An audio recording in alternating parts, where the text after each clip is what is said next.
Financial planning की इस series में एक बार फिर से आपका स्वागत है। मैं हूं संदीप कुलश्रेष्ठ और हम लोग चर्चा कर रहे हैं इन्वेस्टमेंट ऑप्शंस के बारे में। इस सीरीज में ये हमारा 7वां वीडियो है। यदि आपने हमारे पिछले वीडियोस नहीं देखे हैं तो उनका लिंक आपको डिस्क्रिप्शन में मिल जाएगा, वहां जाकर जरूर देख लें।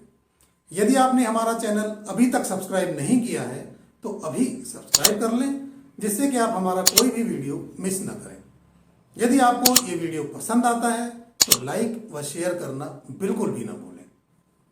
दोस्तों, इस वीडियो को लास्ट तक जरूर देखें, क्योंकि आज हम एक बहुत ही इंटरेस्टिंग और चौंकाने वाले फैक्ट के बारे में बात करने वाले हैं। रिजर्व बैंक की एक रिपोर्ट के हिसाब से हम भारतवासी सबसे ज्यादा कहाँ इन्वेस्ट करते हैं, इसके बारे में एक जानकारी आपके साथ शेयर करनी है। पिछले वीडियो में हमने बात की कि इन्वेस्टमेंट ऑप्शंस को हम दो कैटेगरी में रख सकते हैं, एक फाइनेंशियल प्रोडक्ट्स और दूसरे नॉन फाइनेंशियल प्रोडक्ट्स। और फाइनेंशियल प्रोडक्ट्स को भी दो भागों में डिवाइड कर सकते हैं, एक मार्केट लिंक प्रोडक्ट्स और दूसरे non market link financial products. Non financial products and market link financial products क्या हैं, इसके बारे में हमने पिछले वीडियो में चर्चा कर ली है। यदि आपने ये वीडियो मिस कर दिया है तो डिस्क्रिप्शन में लिंक उपलब्ध है। तो आइए आज बात करते हैं नॉन मार्केट लिंक प्रोडक्ट्स की। ये साधारणतः वे प्रोडक्ट्स होते हैं जिनमें मार्केट की परफॉर्मेंस का हमारे रिटर्न पर कोई असर नहीं पड़ता है। इन्वेस्टमेंट के समय ही हमें पता होता है कि मैच्योरिटी पर हमें क्या मिलने वाला है, क्योंकि ऐसे प्रोडक्ट्स में रिस्क लगभग नहीं के बराबर होता है, इसलिए इनमें रिटर्न्स भी बहुत ज़्यादा नहीं होते हैं। तो आइए बात करते हैं कि इस कैटेगरी में क्या क्या ऑप्शंस अवेलेबल है। बैंक फिक्स्ड डिपॉजिट्स, ये सबसे सेफ ऑप्शन है, लेकिन इसमें मिलने वाला इंटरेस्ट फिलहाल काफ़ी कम है और ये इन्फ्लेशन को बीट नहीं कर पाता है। फिक्स डिपॉजिट में रखे हुए पैसे जरूरत पड़ने पर आप कभी भी निकाल सकते हैं और ये 6 महीने से लेकर 5 साल के पीरियड के लिए सभी बैंक्स में मिल जाती है। इसमें मिलने वाला इंटरेस्ट टैक्सेबल होता है। Post office deposits, post office में भी करीब करीब बैंक के जितना ही रिटर्न्स मिलता है। इनके पास भी अलग अलग स्कीम्स हैं, जिनमें आरडी या एफडी जैसे प्रोडक्ट्स, इनके साथ मंथली इनकम प्लान जैसे प्रोडक्ट्स भी हैं, जहां पर एक साथ लमसम पैसे डालकर इंटरेस्ट को मंथली बेसिस पर ले सकते हैं। ये प्लान ज्यादातर रिटायर्ड लोगों में काफी पॉपुलर होते हैं। किसान विकास पत्र, ये पोस्ट ऑफिस द्वारा चलाई जाने वाली स्मॉल सेविंग स्कीम है। इसमें इन्वेस्ट किए हुए पैसे 124 महीने में दुगने होकर मिलते हैं। जब ये स्कीम शुरू हुई थी तो सिर्फ किसानों के लिए थी, इसलिए इसका नाम किसान विकास पत्र रखा गया, लेकिन अब इसमें कोई भी इन्वेस्ट कर सकता है।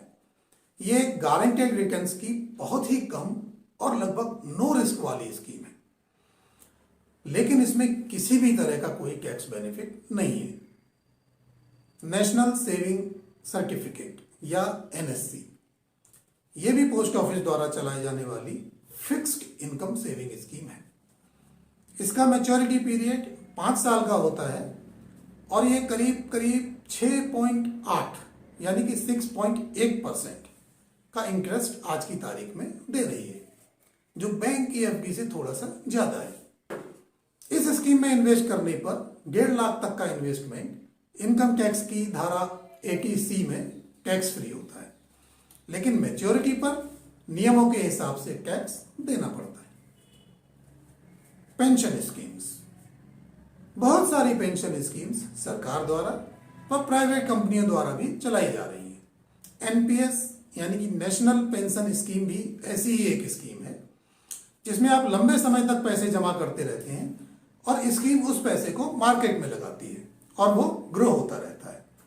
जब आप रिटायर हो जाते हैं तब आप उसी पैसे से अपने जमा कॉर्पस के हिसाब से पेंशन के रूप में पैसे ले सकते हैं। एनपीएस में जमा करने पर 50,000 रुपए तक के डिपॉजिट पर इनकम टैक्स की धारा 80 CCD1 के तहत टैक्स में छूट मिलती है, लेकिन इसकी पेंशन अमाउंट टैक्सेबल होती है। ट्रेडिशनल इंश्योरेंस प्लान्स, आप सभी से इंश्योरेंस एजेंट्स जरूर मिल चुके होंगे।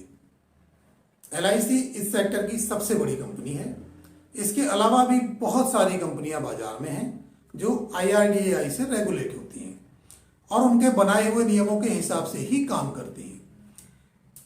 इंश्योरेंस में लगाया हुआ पैसा सुरक्षित तो है, लेकिन ये ज्यादा ग्रो नहीं होता। उसके अलावा इंश्योरेंस लॉन्ग टर्म के लिए होता है, इसलिए यदि बीच में जरूरत हुई तो विड्रॉ नहीं कर सकते। दिए हुए प्रीमियम पर नियमों के अनुसार इनकम टैक्स की धारा 80C में छूट मिलती है और इसका जो मैच्योरिटी अमाउंट होता है वो भी टैक्स फ्री होता है। पब्लिक प्रोविडेंट फंड यानी कि PPF। PPF का टर्म कम से कम 15 साल का होता है। यह आप किसी भी बैंक में खोल सकते हैं। यदि आप सर्विस करते हैं तो आपके एम्प्लॉयर भी आपका EPF अकाउंट खोलते हैं और उस खाते में आपका और एम्प्लॉयर का कंट्रीब्यूशन जमा करते हैं। ये स्पेसिफिकली रिटायरमेंट या किसी लॉन्ग टर्म गोल के लिए उपयुक्त है। इसमें किया हुआ कंट्रीब्यूशन सेक्शन 80C में टैक्स में छूट दिलाता है और इसमें मिलने वाला ब्याज भी टैक्स फ्री ही होता है। आज की तारीख में PPF का इंटरेस्ट रेट करीब करीब 7.1% है, लेकिन ये समय समय पर रिवाइज किया जाता है। सुकन्या समृद्धि योजना, ये योजना सिर्फ गर्ल चाइल्ड के लिए है और एक परिवार में ज्यादा से ज्यादा 2 बेटियों का अकाउंट हो सकता है। बेटी के जन्म से लेकर 10 साल की उम्र तक ये अकाउंट किसी भी पोस्ट ऑफिस या बैंक में खोला जा सकता है, जिसमें मिनिमम 250 रुपए और मैक्सिमम 1,50,000 रुपए हर साल जमा किए जा सकते हैं। इसकी मैच्योरिटी 21 साल में होती है और अभी फिलहाल इस पर इंटरेस्ट रेट 7.6% का है। इसमें प्री मैच्योर विड्रॉल की सुविधा है। यदि बेटी 18 वर्ष की हो चुकी है और उसकी शादी के लिए पैसे चाहिए तो ही प्री मैच्योर विड्रॉल किया जा सकता है। सीनियर सिटीजन सेविंग स्कीम, जैसा कि नाम से ही पता चल जाता है कि ये स्कीम सिर्फ सीनियर सिटीजन्स के लिए पोस्ट ऑफिस या बैंक द्वारा चलाई जाती है। इसमें 60 वर्ष से ऊपर के लोग ही मैक्सिमम 15 लाख रुपए तक का इन्वेस्टमेंट कर सकते हैं। इसका टेन्योर 5 साल का होता है, जो कि एक बार फिर से 3 साल के लिए बढ़ाया जा सकता है। इसमें मिलने वाला इंटरेस्ट पूरी तरह से टैक्सेबल होता है। अभी फिलहाल इसका इंटरेस्ट रेट 7.4% है। प्रधानमंत्री वय वंदन योजना, ये भी वरिष्ठ नागरिकों के लिए ही है। इसमें एश्योर्ड 7.4% का ब्याज मिलता है। इस स्कीम में एक ही बार मैक्सिमम 15 लाख रुपए तक का इन्वेस्टमेंट कर सकते हैं और इसका टेन्योर 10 साल का होता है। एक बार पैसा जमा करने के बाद मंथली, क्वार्टरली, हाफ ईयरली या ईयरली, जैसा आप तय करें वैसी पेंशन ले सकते हैं। इसमें कम से कम 1,000 रुपए और ज्यादा से ज्यादा 9,250 रुपए प्रति माह की पेंशन मिल सकती है। मैच्योरिटी पर जमा किया हुआ पैसा वापस मिल जाता है। जो पेंशन आपको मिलती है वो टैक्स फ्री नहीं होती है, उस पर टैक्स देना होता है। तो आइए अब बात करते हैं उस फैक्ट की जिसके बारे में मैंने शुरू में बताया था। एक बहुत ही इंटरेस्टिंग फैक्ट, शायद आपको मालूम ना हो। रिजर्व बैंक ऑफ इंडिया ने अगस्त 2017 में एक रिपोर्ट पब्लिश की थी, जिसके अनुसार भारत में लोगों के पास उनके टोटल असेट्स का 95%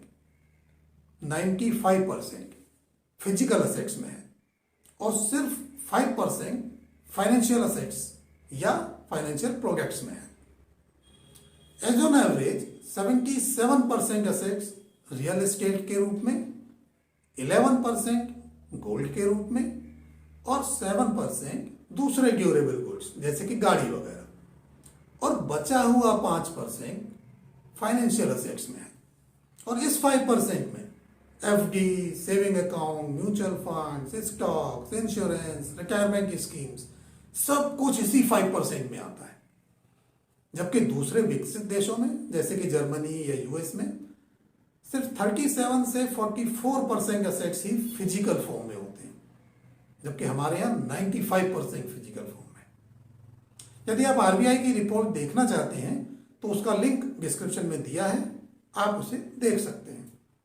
इस रिपोर्ट के अनुसार एज ऑन एवरेज जितना गोल्ड हम भारतीयों के घर में है उसका सिर्फ 25% भी यदि स्टॉक्स या दूसरे फाइनेंशियल एसेट्स में डाल दें तो हमारी वार्षिक इनकम 6% तक बढ़ सकती है। तो थोड़ा इस पर विचार करें। तो आज हमने सारे ऑप्शंस के बारे में चर्चा करी। अगले वीडियो में हम म्यूचुअल फंड्स के बारे में विस्तार से चर्चा करेंगे, इसलिए हमारा अगला वीडियो देखना बिल्कुल भी ना भूलें। थोड़ा डूबा हूं मगर मैं फिर तैर आऊंगा, ए जिंदगी तू देख मैं फिर जीत जाऊंगा। तो मिलते हैं अगले वीडियो में। जय हिंद, जय भारत।